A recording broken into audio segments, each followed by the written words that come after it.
and it's intercepted. Shaquille Griffin makes an incredible play. Coleman looks out of the gun, runs the option, keeps it. He is into the end zone for the Knights touchdown. Welcome to Knightline Post-Game Live. When the clock expires, we go live. Knight Nation's only post-game call-in show goes live now.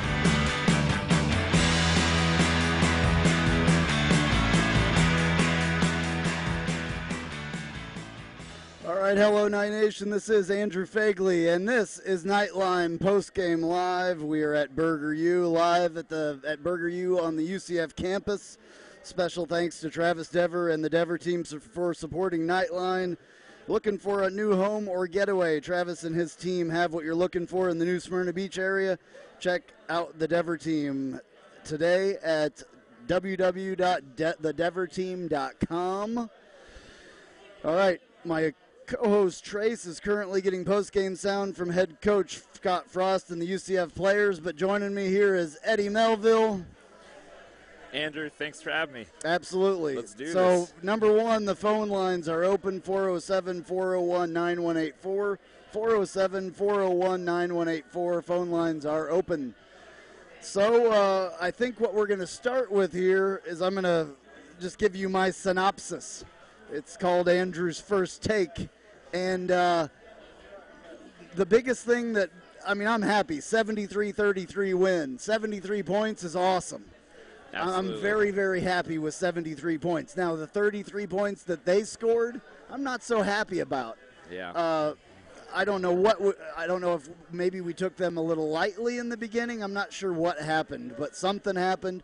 Something wasn't right. The officiating was the most horrid officiating that I've ever seen ever in a college football game. Yep. Obviously, this was a game that was added late, so I understand that probably the officials were added late as well. So that's totally understandable. Yeah. No problem with that. But if you're going to, be an official in a game like this and, come in late or whatever, you still have to do a good job officiating. You can't just, do a crappy job and expect that everybody's going to be okay with it. Scott Frost was penalized because he was about to rip somebody's head off on the sideline. I don't know if you guys saw it. Also joining us right now is Carson Engel, which is cool. Carson? Interesting game. Certainly, I hear you're kind of getting into the penalties and getting into the officiating in general. Horrible. There were some. That was a wacky game, and certainly kind of the flip plays that resulted in a few Austin Peay touchdowns. Listen, the defense needs to be tighter. The defense needs to be crisper, but there was also sort of one of those fluky momentum kind of environments tonight that you just weird. You just sort of threw your hands up and say, what do you do? Weird. Eddie, what do you think? Yeah, the reality is it's hard to get up for Austin Peay after you have this game against Navy, definitely the high point of the year. We're number 17. That was Austin Peay's Super Bowl. They didn't expect to have us on their schedule, and all of a sudden, oh, wow, we're at number 17 UCF. So I think they played as well as they could possibly have played against us. And then you add in the bad officiating, and they had 2 touchdowns where we tipped it or went through our hands. So it's just a weird game, but I love crazy. I love the scoring record, though. We'll take that. All right, phone line's open. I'm shocked that we don't have any phone calls yet, to be honest with you. How long ago did you start? Because I just bowled in here, and I was hoping that we had I was fortunate to be invited into the suite tonight, and shout out to the folks at Cavallero for doing that. And so we obviously had a little bit of a post-game celebration, and I didn't know how long you'd been going on. So I think we've only been going for, a minute or two here. Okay, so maybe 3 or 4 minutes at this point. I'm not even sure. I'll tell you what, I was excited. I was able to tell a lot of people tonight about post-game live that maybe hadn't heard about it before. Well, where are they? That was something I was excited. No, I think people that are tuning in. So I was excited to hear about that for sure. I'm wondering if the phone is even working. You gave the number, right? Yeah, 407-401-9184, 407-401-9184. Yeah. So, Kevin Race, Chris in Toronto. Yeah, I'm sure all those people will be calling. I just, Night Bengal. Every once in a while, I just wonder if this stuff is actually working. Right, so, right. I mean, it is possible that it's not, but I invited no scrubs people. I'm going to call it myself right here and see. Know. Yeah, it's working. So, all right, people, you need to get on this phone line. Tell us what you think. You guys are the star of this show, by the way, is the people that call in. So 407-401-9184. I'll kind of throw this out to both of y'all. Does the defensive effort scare you going forward tonight, or do you think it was just going through the motions against a team like Austin Peay and the Knights are fine going forward? Unfortunately, I do think that they were just going through the motions. I hate to say it, right, but I think, and I thought that this team would have been. Is that you? No. Oh, okay. All right, I'm just Snapchatting. Don't worry about me. Okay, so we do have a phone call. Let's take this one. Hey, thanks for calling. You're on Knightline. What's your name? Where are you calling from? Hey, this is Matt down in Fort Myers. Guys. Hey, Matt. Thank you for calling, man. As always. Hey, how you doing? Doing good. We had some mishap. We went to the local Millers, and they couldn't get ESPN3, so we just sat there on my iPad, and we watched the game and had some beers, and we did go crazy when Houston finally exposed USF for the talent and the coaching that they have. So it was a good game, Yeah, they actually showed that in the stadium, the last drive of Houston there. So that was pretty cool. I think it was during halftime for us. So that was pretty cool that they actually, back in the day, you would never have that in the stadium at UCF. So that was cool. Good point. As far as I was concerned. Yeah, I looked at that. It was I think it was fourth and 24, and I just said, there's a 5% chance that they can make this. And when they hit that, I knew that they were going to win. They had the luck on it. And our game, who is that we're talking about, by the way, that lost tonight? You probably couldn't hear that, but there was a little bit of a moo there. Yeah, a little double moo there. They had a couple really tipped balls, and the officiating was just atrocious. So there's a lot of little things that we can work on. And I was kind of thinking about on the way home, we're all, I don't want to say complaining, but we're disappointed, and we still scored 70 points. We scored the most points in program history tonight. Ever. So you can't really be upset about that, I don't think. But still, yes, there were some things that were not quite right. I don't know what the defense was thinking. I think that maybe they thought that this was going to be a cakewalk. Yeah.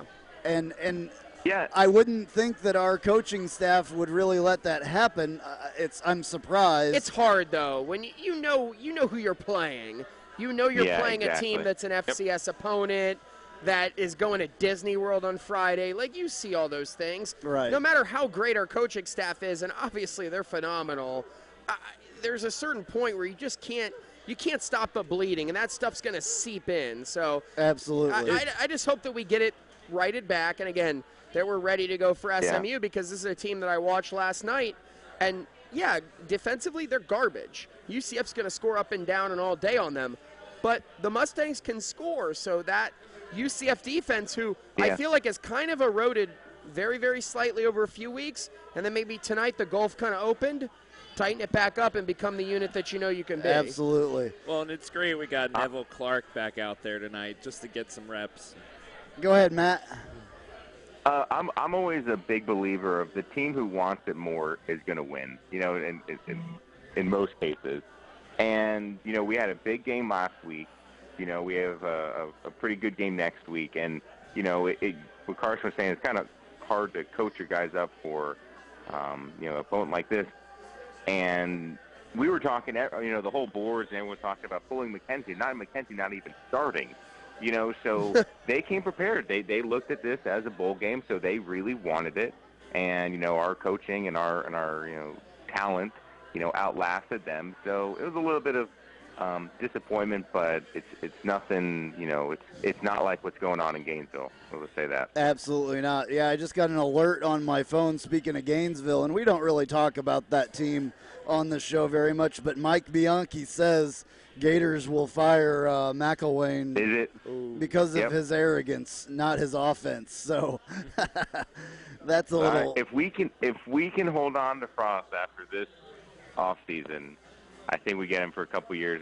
I know we beat this horse to death, but I think he's staying. Like I've said on a couple shows that I've been on recently, I think that he's staying at least for another couple of years. So and my whole thing is I don't care whether he's here, in 2 months or not. Let's just enjoy this ride as long as we've got it. Very true. Let's not take this for granted, Knights fans, because for me, this has been awesome. Yeah, and absolutely. It's meant a lot. It's meant a lot to start out 7-0. The best start in program history, most points on the board in team history tonight in a game. So enjoy this for as long as we have it. Right. All right, Matt, any more final words from you? I just want to say thanks for all the hard work. Enjoy some chicken wings for me. All right. We'll see you next couple weeks. Thank you very much, man, for calling. We always appreciate it. Have a good one. Go Knights. Charge on. All right, so it was kind of interesting as far as the different players that played because we hardly saw Adrian Killens at all. I think we saw him for maybe four rushes for 17 yards. It was mostly a Cordarian Richardson effort early. It seemed like they decided that the physicality of Richardson was what they wanted to go with and get that going against an Austin Peay team who they probably felt was outmatched against that kind of a style of a rusher. So. It was interesting. The whole thing was interesting as far as the people that we saw. It was a little bit of a different thing. Noah Vetterall, though. Noah Vetterall looks pretty dang good. And we only saw him in the fourth. We honestly, all of us thought that we'd see him a lot sooner than that. But, that is what it is, I guess. I'm glad that they put him in. Cordarian, I don't know. I'm still. What is that? These are my banners. Oh, that looked really impressive. So yeah, the Burger U people just handed me my banners that I was looking for. So I appreciate that. Do you know her? Can I meet her? Or is that? I'm sure that you can go and tell her your name. Okay, and, all right. I'm sure fantastic. I'm sure you can work it, Carson. All right, sounds good. All right. Yeah. There you go. Solid. Okay. Now that we're talking about that. All right. I don't know how far we're into this. We're in a little Again, ways, you could call us 407-401-9184. Give us the call. Tell us what you think tonight on Knightline Postgame Live. It was certainly an interesting game. I don't think it played out the way that the doctors drew it up, or maybe the perfect way that everyone thought it happened, and yet you still have this landslide victory for UCF. So I don't know if you can feel too upset about it. Didn't Milton finish with only 2 incompletions tonight? Because at one point he was 21 at 23. I believe he finished 23 at 26. Wow. 24 of 26 for 275 yards, 3 touchdowns. Noah Vetterall, 1 touchdown rushing. Cordarian Richardson, 1 touchdown rushing. Taj McGowan, 2 touchdowns rushing. Milton, 1 touchdown rushing. So, and then receiving Snelson, 2 touchdowns. He finished for 5 receptions for 90 yards, averaging 18 a reception, though. And then Smith with a touchdown, 5 catches for 64 yards. So 3 touchdowns through the air, 5 touchdowns on the ground. Let's talk a little bit about what happened outside of this game tonight. What happened to the USF Bulls at home against Houston. 28-24, they go down. I know that Knights fans are going to be split against this, and I certainly hate USF more than anybody else. I wanted to see them win out. I wanted to see the undefeated matchup coming into Black Friday here. When we were talking Stadium. Earlier today, didn't I say that I thought that UCF or USF was going to lose Oh, we tonight? both talked about Yeah. it. We both talked about the vulnerability of them as Right. a team that really hasn't played anyone.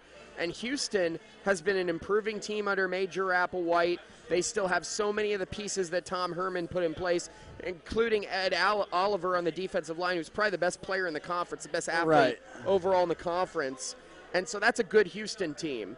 And that was a point where it's like you watch USF week by week kind of ease by some of these opponents, and you say, wow, a team like Houston could easily clip them. And that's exactly what happened tonight. I'm disappointed. I'm not surprised. It does give UCF a little bit of a leeway, a little bit of a wiggle room, but it's still all about, regardless of what the Bulls' record comes into that game on Black Friday, it's still about beating the Bulls, winning the East Division, and getting into that AAC title game, and ultimately winning it to get to the New Year's Six game. But, interesting result tonight over there in Tampa. Does it take some of the intrigue and the excitement away of that game now? Unfortunately, it does. I think at least from a national perspective, and that's the main reason why I wanted both teams to go undefeated in that, is that you've got this tremendous platform, not necessarily to fans like us or fans over there. I don't know that they have many, but the people that do root for that team over there on the West. There's people that actually... It's more of a national perspective. The people nationally that would be looking down on that game to see two undefeateds. Who knows what they do with USF, a one-loss USF now. They might still be in the coaches in the AP poll, but there's a very good chance that they get left out of the college football playoff ranking when they release their first top 25 of the season on Tuesday. I'm looking forward to that. I can't wait to see that because, there was a couple of upsets in the top 25 at least today. So that's good. Not only USF losing, but Penn State lost, which was number 2. I don't know who else. But TCU went down. Iowa State took them. Iowa State How about beat the Cyclones? Yeah, Iowa State's had a heck quarterback. I think they're a giant killer. They beat Oklahoma when I was in Cincinnati. We were watching that game on the TVs in Cincinnati. So they beat Oklahoma. Now they beat Penn State. What giant killers? That's unbelievable. Absolutely, that's crazy. All right, Trace is here. If you would give him your headset from, there you go. So Trace is here, and he's going to have some sound from, or at least some telling us what has been going on over there at the press conference and all that stuff. So that's good. It's been a little bit of an interesting deal here already today. So, Trace, what did you find out? What do you think about what happened? Trace Trylko joining us, everyone. What a subdued 40-point win in the post-game press conference. Not a lot of joy about it because of some of the performances. Head coach Scott Frost obviously pleased with the offense, not pleased with the tackling, not pleased with the discipline or lack thereof, even on his own part. What did he say anything? You can stay. Just what did he have to say about that? He said that upon looking at it, he does think that the targeting call was a fair one on the part of Kyle Gibson. That with the arm to the helmet, he says we teach about that. So he was really not happy with the performances. Titus extending the ball out. He says that's not what we do, and that's what he did. And it's that lack of discipline. He says it hasn't caught up to us yet, but he remains concerned about it. Of course, though, we talk about this every single week on the penalties. And last week I was at Navy in the post game and asked him about that. And he said it's something that's correctable. And, to my eye, it hasn't yet been corrected. So did anybody ask him specifically about his penalty that he acquired on the field? He said that he too had to be more disciplined. Now, when Shaquem Griffin was asked that question about Scott Frost defending one of his guys, he really appreciated that. So that was a moment where perhaps he should have had greater composure. However, by fighting for his guys, that's what's really impressed his team. And you can't say enough about the performance of the offense, right? Mackenzie Milton, my goodness, 24 of 26. I mean, just unbelievable. A 40-point win. Are there things that we should be concerned about on the road at SMU? Perhaps. The tackling was not particularly strong, though he said, you know, they have been strong at tackling in previous games. So he thinks there are things that they need to work on. I'm far happier that it happens at home against Austin Peay than certainly on the road. And you know that they're going to practice this and be looking at film on this on Monday. What was the atmosphere like over there? We scored 73 points. Was it like you would imagine it being in the press conference and everything by scoring 73 points, or was it kind of like I was in shock. The whole thing was kind of shocking to me. Yeah. The whole way everything went down tonight, it was one of the weirdest games I've ever seen in my life. I think that's a fair assessment of it from the members of the media assembled, the reaction in post-game. We had Mike Hughes in post-game. We had McKenzie. We had Shaquem, Coach Frost, of course, Titus. Not overly jubilant. They gave a great deal of credit to Austin Peay coming prepared. You know, and we were making fun of them. I certainly made fun of them. They went to the Disney World, for crying out loud. But they came ready to play. They certainly were no match defensively. But UCF credited them with showing the most speed that they have seen from really anybody this season. And they did some things against UCF they weren't expecting. So subdued. It didn't feel like a 40-point win. It didn't feel like they scored 73 points. But, of course, with the way they're scoring now, 50-plus, and 2 times in a season, 60 points, it's becoming a little run-of-the-mill now, right? Yeah, do you think that the 73, that the reason they went ahead and put that many points on the board tonight was to send a message to maybe the college playoff, whatever, the committee? College Football Playoff Committee. There you go. Is what you're, that did not come up, but I just don't think teams can stop them offensively. I don't think they're trying to run up the score on anybody. A lot of players get in. Yeah. I mean, they bring in a lot of people, and they get a lot of touches. They did not play Otis Anderson. And Adrian Killens only had a few touches. Carries. And Coach Frost said they were just, a little banged up and that they had other resources. So why throw these guys out there when you don't have to? Let's take this phone call. This one could be interesting. Hey, you're on Knightline. What's your name? Where are you calling from? This is Travis Dever, and we are riding back from the game. Travis, what did you think? Travis Dever, by the way, our title sponsor, the Dever team. What did you think about the game tonight, Travis? The first half was pretty sloppy. Offense looked great. Defense was a little sloppy. But I think the second half really showed them. We dominated the second half, but I hate talking about officials, but that was pretty bad. Yeah, we were talking about that a little bit here, saying that we just thought that I thought that it was one of the worst officiated games I've ever seen. I sat with you the whole game, and we talked about that pretty much the entire time.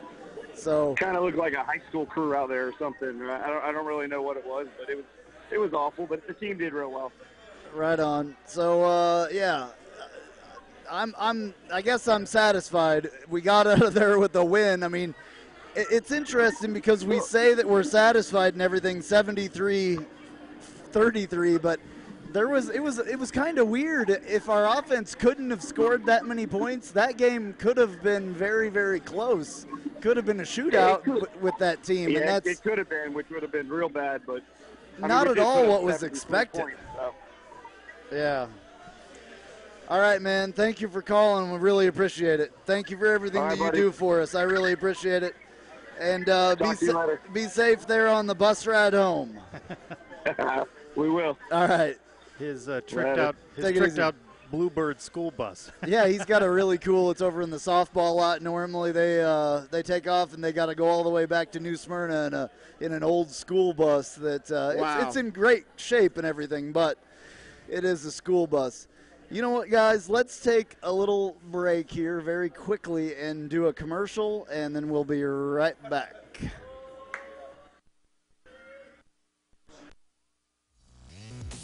Night Nation, now that the football season has started, you're going to need all the tailgating supplies and clothing for the rest of the season.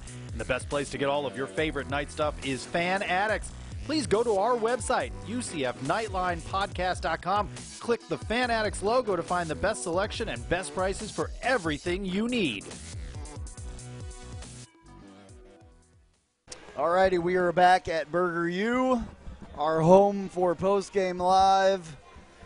73-33 win over Austin Peay. And we're going to go straight to the phones. You're on Knightline. What's your name? Where are you calling from? Hey, it's Night Bengal from Maryland. Hey, Night Bengal, what's going on? What are your thoughts about this game tonight? I'd like to echo the officiating comment. That was just despicable, number one. Horrible. I mean, what were those guys doing? I don't know what they were. I mean, I don't know what game they were watching, but they weren't watching this one very closely. But outside of the officiating, it was just a weird game all the way around. I mean, I could count probably 3 scores that were just like, did that really just happen kind of scores, the fumble, the interception that wasn't an interception, etc. It was interesting, though, that first half it kind of seemed like Austin Peay, at least for the first quarter and a half, they were kind of in it. They were excited, and then when that targeting call happened, I think Frost just took the nice guy gloves off and said he was mad. Right. The team was mad, and they started pushing each other around a little bit, and which I was think, a little more fun to watch. Yeah, I think that's where 73 points came from, personally. I think that Coach Frost at that point was pissed off, and he was going to do whatever he could to, kind of rub it in the face. Well, I think it was almost like he was doing it to spite the refs more so than Austin Peay. Although there was some interesting jawing going on the sidelines from those guys when they were actually some of the coaches and some of the players that weren't playing were actually coming on in the field to play. But yeah, I mean, it was just it was interesting because I was happy to see the second and third team guys get out there. And it was funny because you could tell that they actually appreciated it because they were out there and they were tackling a lot better than the first teamers were the first half. We didn't get as much rest as I think that we would have liked out of this game because this was our bye week.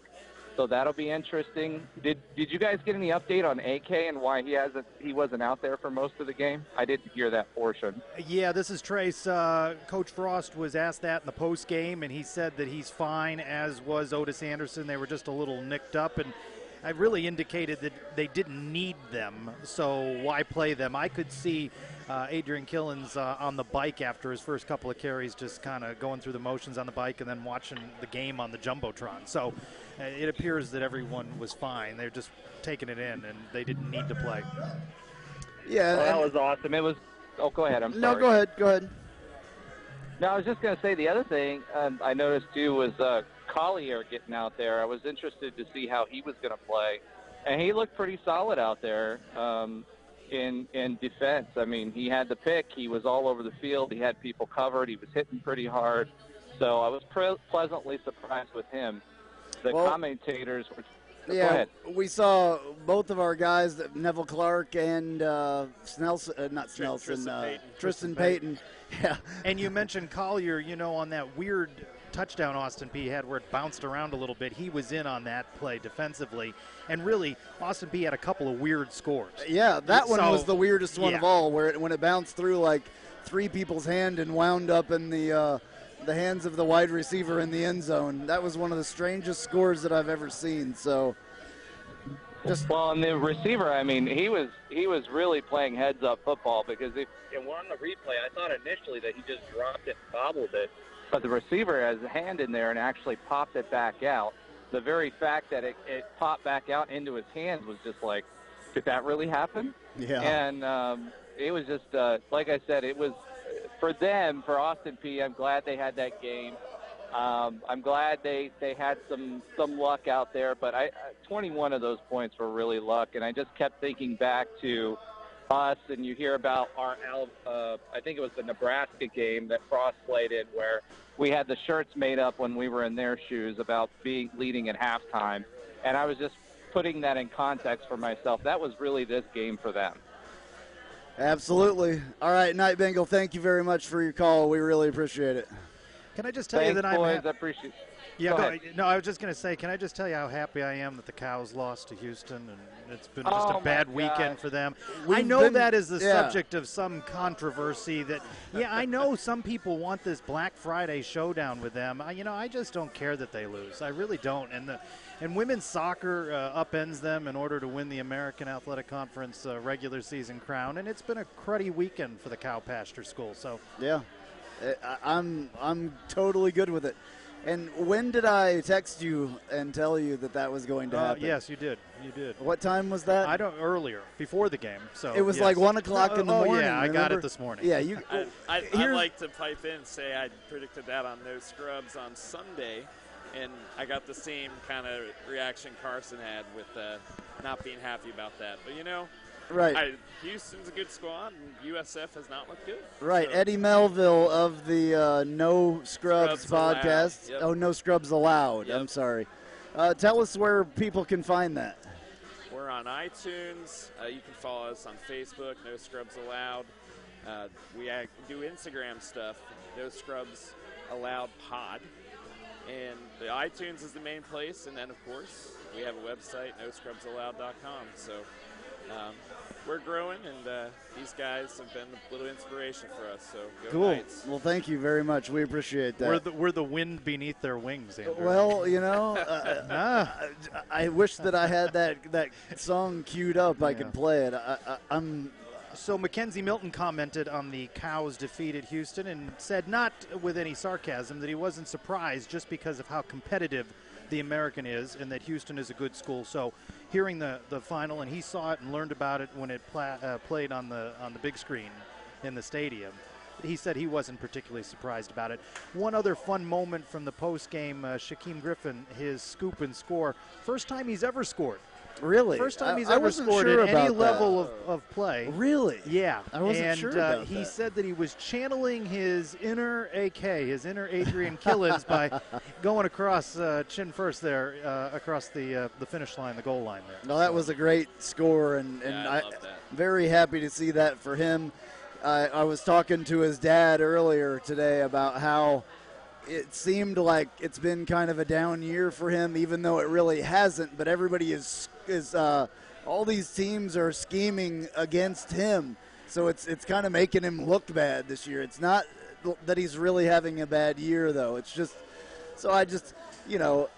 I thought it was kind of unfortunate that he hasn't been the big plays of last year. So I was glad to see him do something like that today. Very, very happy to see that. So two things that also stand out. I thought UCF with no sacks on Austin Peay was an interesting stat in this game. Austin Peay came to play. I mean, they came to play. They were serious, and they're a much better team than I think that we thought they were, and obviously what UCF thought that they were. By the way, you know who also is a bit better than we thought they were? FIU moved to 6-1 today after their victory. Their only loss to UCF. Wow. So that helps UCF in strength of schedule a bit. It's interesting. Very interesting. Yeah, so I can't wait till the college football playoff committee makes their selections to see, what all that's going to be on Tuesday. I cannot wait. I think that's going to be exciting. So, yeah. One other number that's, I think, disappointing, and Carson Engel and I got back and forth on Twitter on Friday about this for what seemed like an hour or so. Final announced attendance, 27,606. 27,606 announced attendance. Oh, man. And all I'm going to say, I understand that it's the bye week. I get it. And people plan their travel. And it may have even been a weekend that I might have planned to go somewhere. So I get that. This is the 17th ranked, soon to move up in the polls, UCF, that put up 73 points. Who are you going out there to see? Are you going out there to see Austin Peay, or are you going out there to see Mackenzie Milton 24-26 for 275 yards? Right. Are you going out there to see Dedrick Snelson with just an unbelievable catch in the end zone? Why are you going out there? Let's take this phone call, and then we'll come back to that. Yeah. Hey, you're on Knightline. What's your name? Where are you calling from? Hey, Andrew, it's Chris calling from Toronto. All right, Chris. Chris, what did you think of what went down tonight here at UCF? Well, I think, it was going to be a scrimmage to begin with. So I think the defense had a complete lack of focus. I think the offense had a completely laser focus. I'm glad it happened this week, not next week. That's all I can say about the defense at least. Yeah, do you think that we got that out of our system a little bit? Do you think that it's out of the system now and we can move on and what is it, rise and conquer like we were meant to do the rest of this season? Well, I certainly hope so. I'm not sure if I care if they rise and conquer, or if they just tackle and possess ball control. Perfect. Absolutely perfect. Yeah. The other thing what was concerning is that our running game, we averaged less than 4 yards a carry against an FCS team, albeit a better one than I think most people thought they would be. Absolutely, yep, you're right. So I don't think the whole thing was what we expected, to be honest with you. I think honestly, they were probably on the caliber of an ECU or a Cincinnati that we played this year. They were a pretty good team. They definitely came to play, and our defense looked like it was sleeping half the game. But I was curious as to, because I missed actually the first half, no regrets there. But I was curious as to what Frost had to say about the defense after the game. Trace? He was disappointed in the performance. He thinks that they can play better than that they showed. He continues to be concerned, at least that's what he says he's concerned about, his mistakes. I don't know exactly how they are addressing those mistakes. They still have a lot of young players. I think we forget that at times, that while these guys have more experience than they did a year ago, he threw a lot of freshmen out there, and he plays a lot of freshmen now as well. So, but, we're getting nitpicky here. a 40-point win, we want to see dominating performances, but, to Chris's point here, if they had done better than 3.9 yards per carry, 80 points, 90 points. The start wasn't great. I think you would have liked to see a better start, and then you would have felt maybe more confident about the overall performance if UCF gets out of the gates a little bit better. Yeah, right Titus Davis said some things. Chris, thank you for calling. Appreciate it. Okay, guys. Have a good one. Titus Davis was saying that they came at us with plays we didn't see this year, that they really spread it out. That was the fastest team that they had seen. So I thought that was interesting, when you talk about the level of competition, that he's saying that Austin Peay showed them the fastest team that they've seen this year. Really? It didn't come up in the post game, and it's just speculation, but, you see teams that play Navy, and the next week they're beat up a little bit. You just wonder that sort of trench warfare going at that. They were pounded and pounded and pounded last week, and didn't really show a whole lot at times on defense, certainly with no pass rush. So you just, you wonder how bruised up they were. I think you had an exchange with Pat Jasinski's mother when she said, he's soaking in the ice. They felt it. Yeah. So, I just think that it was such an oddball game in the first place. It wasn't never supposed to happen. The whole thing was kind of weird. I don't know how else to explain it. I know I'll probably be able to explain it a little bit better tomorrow during an all-new Knightline on Sunday. So, as it is, they're 7-0 now, and 4 games left, 2 home, 2 away. At SMU, UConn home. UConn's getting creamed by a very bad Missouri team. Well, that was the funny thing I thought about. You mentioned the attendance and obviously is that what we were going to come back to that? Yes. UConn's the final home game before South Florida. I was walking around and obviously seeing sort of a lackluster crowd and thinking, I feel like there'll be probably a pretty decent crowd here during UConn, and I was thinking, what's really the difference between Austin Peay and UConn in terms of at least the quality of opponent? Now people are going to know the UConn name brand mostly from a basketball side of things, and they're going to realize that that's an in-conference opponent. But other than that, Austin Peay may be the quality of opponent on the field in football that UConn is to UCF. And UConn has a history of not particularly traveling well for football. You remember some bowl games where they didn't travel very well. I'll tell you the thing, and while, again, I am not in the least bit unhappy that the Cows lost, I think this changes the whole day there. I think you don't be surprised if you see this is not a primetime game now. Right. And we have not sold this game out every time. And I think if they set this game in the afternoon on Friday, well, I'm not sure that this game sells out. Their season for their fan base, which is already struggling to draw people. Yeah. And again, we've got no room to take shots at them on attendance. I'm not sure they travel a whole lot of people, even though if it continues down this path, that's still a knockout game where they can deny UCF the Eastern Division. And they can win it themselves. Let me throw a few things to kind of agree and slightly counter what you said there. I think that there was a good chance it was always going to be a noon game. I broke this down with Eric Lopez this week from the Black and Gold Banneret, and he is, I mean, there is no one I trust more about predicting who's going to play on television more than Elo. And, well, I wanted to give him some credit. I know, that's fine. Okay, all right. So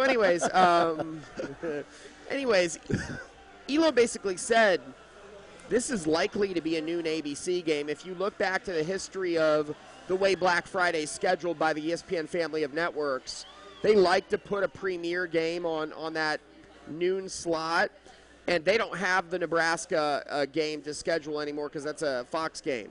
So there was a very good likelihood that people weren't really talking about that, but this was going to be a noon game regardless of what happened. But I will say this in support of maybe what kind of crowd will be there.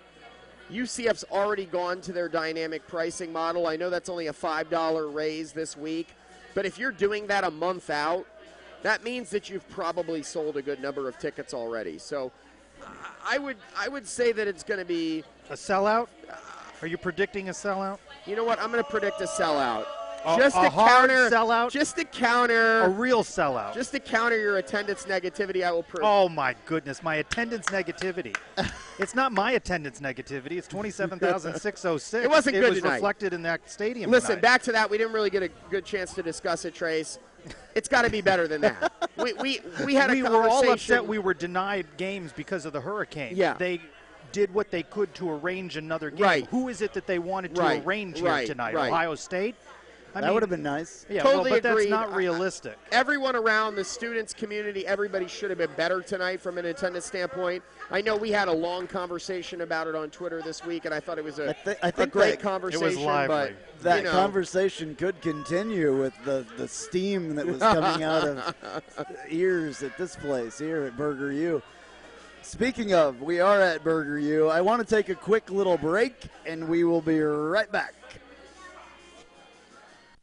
Hey, this is Travis Dever, Kai's Real Estate, the Dever team, New Smyrna Beach. Your source for real estate and everything else New Smyrna Beach. Proud sponsor of Knightline and Knightline Postgame Live.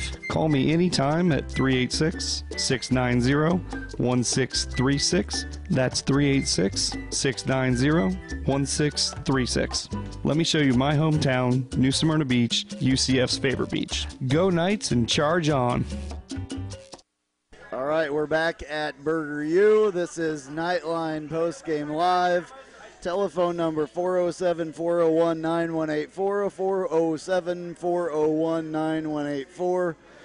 We're here with myself, Andrew Phegley, Trace Trylko, Carson Engel. I tailgated with you all afternoon. Well, that's probably why I couldn't remember your name. A little alcohol involved again today. A couple adult beverages. And Eddie Melville, by the way, is here too. So it's 17-18 in the polls last week. Yeah. A couple of people lost ahead of us. Where do you see us coming in tomorrow? The losses there, Michigan State loses in overtime to Northwestern, triple overtime. North Carolina State loses Notre Dame. They were 14. Michigan State was 16. And, of course, in the one poll, the Cows were ahead of us. They dropped. 15 at least? I would say top 15. It has to be. I mean, the only thing I care about is what comes out on Tuesday.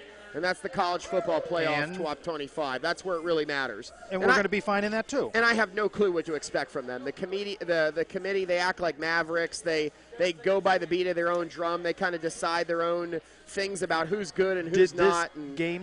Did giving up 33 hurt us there, or did 73 more than counter the 33? I don't know that they'll the fan in me was terrified and angry and dismayed about the 33 points. I don't know if the committee at the end of the day is really going to care about that against Austin Peay. I think the committee's going to look at the body of work, see the win over Memphis, see the win over Navy, and then evaluate us from there. I mean, if I'm the committee, and obviously I don't think they're going to do this, but this is just me as a committee member, speaking completely impartially, not speaking from a UCF fan perspective or anything, I'd have UCF over a team like Wisconsin. I don't think Wisconsin's played anyone. Oh, well, that's not going to happen. Well, but I'm just saying, if you look at both schedules, who's scored the bigger wins? It's UCF. And Wisconsin struggles with Illinois, and we know what the Cows did to Illinois, and Illinois is no great big program. Right. Let's talk a little bit about SMU. SMU rallies to beat Tulsa 38-34. That's where UCF goes next, and a time not yet announced on that Saturday. It's in that window. So SMU becomes bowl eligible. They're 6-2. They're still in the hunt in the West. Most dangerous game if you include Connecticut and Temple in there. Absolutely. Weather, it's still early enough where you don't think weather will be a factor, but we've played games that are not particularly well in cold weather and icy weather. What's your thoughts, your concerns about going to SMU? My concerns are just from watching them last night come back against Tulsa. That's a team that can score a whole lot of points in a bunch, and they can get up on you in a hurry. So from what I saw defensively tonight, I'm hoping it's just a lull. I'm hoping it's just they were Austin Peay. We're going to go through the motions, because SMU can score. They may not be able to stop anybody, but they can put points on the board. So going on the road against a team like that is always a threat and always a danger. Box score from that game, SMU had 215 rushing yards. Tulsa had 246.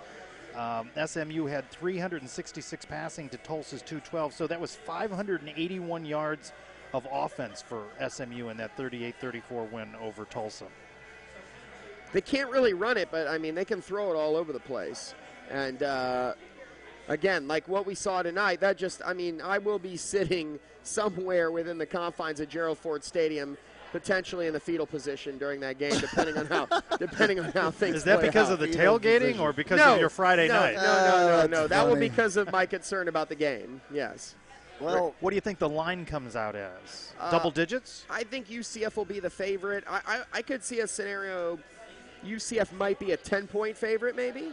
Something like that. I think double digits. You think so? The way they're putting up points on offense. I mean, 10 points, that's double digits. Yeah. I don't know. So right now, the ESPN, and I like to mention this, I mentioned it on the show and all that stuff on our normal Sunday show that we do. The matchup predictor on ESPN is one of my favorite things right now. UCF is favored 74%. 74.7% to win that game over SMU. There's no, line and spread and all that stuff yet, obviously, but that will come. I exchanged some messages with some folks on Twitter tonight, and we've talked about this, Carson, how you're so used to UCF playing a certain way. I still just find it hard to believe they're just going to run the table and win every game. Right? Where are those cardiac nights? They're gonna creep up at some point in this. They were here for the first half tonight. Not really. You were never really concerned about the result tonight. No. You were unhappy about the sloppiness and just sort of the way that Austin Peay was hanging in there. But there was never one point in the game tonight where I was like, oh man, Austin Peay might win this game. No, that never happened. No. Yeah. I do know that I was concerned if they hit 40 or more that would show poorly. I think when you're looking at a 73-33, you just assume that there's substitutions going on, and you might even say it's some garbage time scores. So you don't put a lot of stock in the 33, but I thought if it was 40 or 47, well, that's a lot of points to give. That was probably the most concerned I've been, though, except maybe Navy, the entire year. And I mean, that was... Is that the most points? It has to be close to the most points that UCF's given up. Yeah, it is. Yeah. And you're talking about Austin Peay, and they came to play, but look at their losses this year. They lost to Cincinnati 26-14, and I know it's the first game for both teams, but Cincinnati's not shown anything. They lost then 31-10 at Miami of Ohio, but at least that's the MAC. But just 2 weeks ago, they lost to Jacksonville State 34-14. So maybe UCF took them a little bit lightly. Any even though given coaches Saturday, any team can come out and play. And just because they're an FCS team versus an FBS team, there's still good football that goes on in those divisions. And there's teams that can come in and surprise you. And I think that's what happened. But obviously they didn't surprise too much because they came out on the bottom end of that, 73-33. So of course, even with a loss somewhere in these next three, it still makes that Black Friday clash for the East. And even if UCF goes into that game without a loss, it still means that game is for the marbles in the East. So it's still an important game, even with the Cows losing. And the American has some games to play with just in the overall concept of thinking about what Group of 5 champion will represent the entire Group of 5 in a major New Year's Six bowl. The way that the Mount West has performed this year, the way that the MAC has performed, the way the Conference USA has performed, it should be the American champion, whether that be the Knights, whether that be the Bulls, whether that be Memphis. That team is very likely at this stage, no matter what happens the rest of the year, to be that representative to the New Year's Six. Even if it's the Cows, I guess if they were to defeat UCF and to defeat Memphis in an AAC, then this loss to Houston it was at the end of the game. And, and I don't know, you probably did not get to see it, but they were driving with seconds to go, heaved it up, and instead of bat it down, it made it through to Houston. And that was not the game-winning score, but it continued things for them. And then they scored with just 11 seconds to go. So, Houston did pull out a surprising victory. It was back and forth all game long.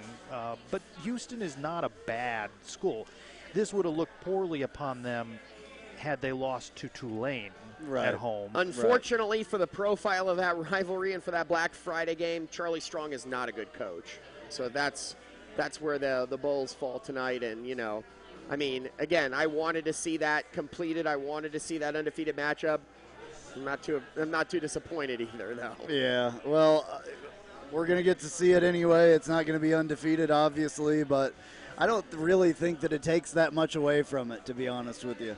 Personally. Back on the I wish it weren't a noon game. I mean, we don't know that it's a noon game. I hope it's not a noon game. And then if by chance we're able to get into the American Championship game, and if that happens to be against Memphis, well, that's a noon game. That's a noon game anyway. That one's a noon game. So that's going to be a hot game. Luckily, the temperatures have started to cool down a little bit around here, but not very much. Yeah, by December that probably won't be a hot game.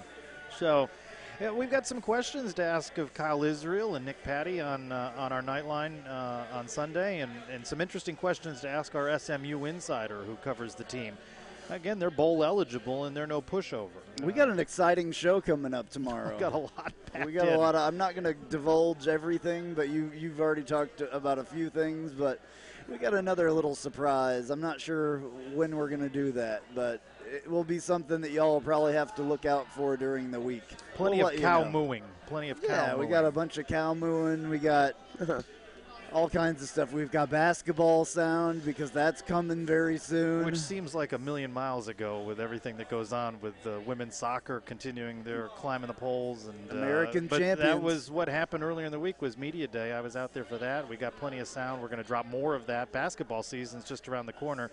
I wonder how many times the UCF football team with 73 points might outscore the men's basketball team this year. You never know. Bit of a basketball score, right? Yep, absolutely. We're going to take one more break, and then we're going to be back and be out of here pretty quickly. Hang on, listen to this. You've heard us talk about the great food at our good friend Kyle Israel's restaurant, The Little Greek Fresh Grill. The Little Greek now has franchises available. Please call 407-697-2272. That's 407-697-2272 to see what The Little Greek can do for you. Also check out The Little Greek's newest location at 3131 Daniels Road, Suite 104, Winter Garden, Florida. The Little Greek Fresh Grill. Fresh, flavorful, fabulous. All right, back at Burger U. This is Knightline Postgame Live. Can I end controversially as we wrap things up? Sure. Gators may be in the mood for a Scott Frost style of offense. What? Don't. What? Enough with the Nebraska talk. He likes Florida. We've been saying that for weeks. Nah. What? Can I shoot that down right quick? Scott Strickland is the new AD at Florida. He's a Mississippi State athletic director. Dan Mullen will be the new Gators head coach. Okay. There you go. Former Gators OC as well, well as the Mississippi State head coach under Strickland. So that'll save the day for the Knights on that one. All right. Well, I'm with you. I'm hope you're right. Okay. But I think he's on that short list of names that's been circulating. So. Yeah, I think he's on the short list for Of every every job job. that's available. Yeah, every so job. I'm not worried about it. I'm really not. I think he's here for a couple of years. I really do. Well, I said it to you, regardless of what happens. I think we said this at the tailgate. Just enjoy the season. Just enjoy this ride we're on. 7-0, best start in UCF history.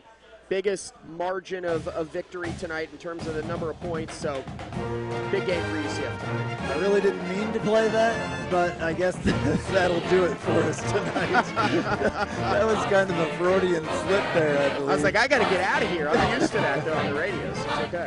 All right, well, this has been Knightline Postgame Live. Thank you, Carson. Thank you, Eddie. Thank you, Trace. I'm Andrew Phegley. I'm Trace Trylko. Go Knights! Charge on. UCF, charge on to the field. With our spirits, we'll never yield. Black and